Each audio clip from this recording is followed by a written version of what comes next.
Hey challengers, it's Dr. Erin. I'm really excited about today's topic because I know so many of you are going to benefit from this because I've read your answers. And one of the greatest ways that we can take care of ourselves and love ourselves to health is to create and establish and keep healthy boundaries. So let's talk about boundaries. Boundaries aren't so much about keeping people out as much as they are about keeping yourself safe. So I think sometimes we struggle with setting boundaries because we think that it's this thing we're doing to other people, where really it's a thing we're doing on behalf of ourselves. So one of the greatest strategies that I have found is what I call assemble your personal board of directors. And I'll explain what that means, but first I want to share with you this idea that not everyone is a credible source of how well you're doing. I'll say it again. Not everyone is a credible source of how well you're doing. What do I mean by that? If you struggle with people pleasing or tolerating other people being upset with you or disagreeing with the decisions you're making for yourself of how you're loving yourself and how you're designing your life, sometimes that dilemma, that problem occurs because we're giving away our credibility to people that don't necessarily deserve it.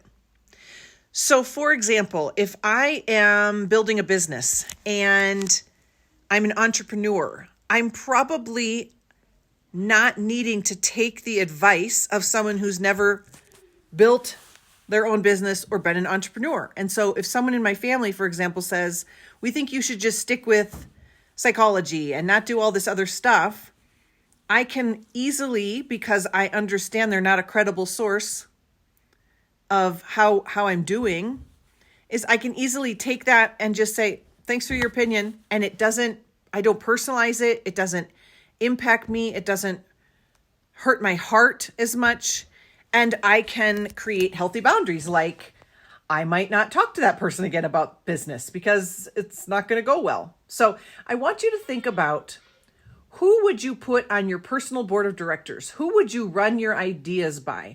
Who would you, if you could think of people who are living or not even living, or people that you haven't even met yet? Who is a credible source of how well you're doing? So I'll give you an example of who's on my personal board of directors. My husband is Garth. Jesus is on my personal board of directors.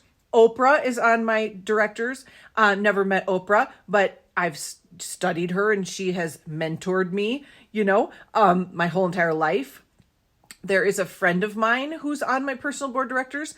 People that have what I want in that area of my life. So I might even assemble a different board of directors for health and wellness than I do for business, than I do for parenting, than I do for my spirituality. I'm only putting people on my personal board of directors if they have what I desire in that area of my life. And it allows me to quiet the noise of everyone else's opinions. So I hope this is really, really impactful for you.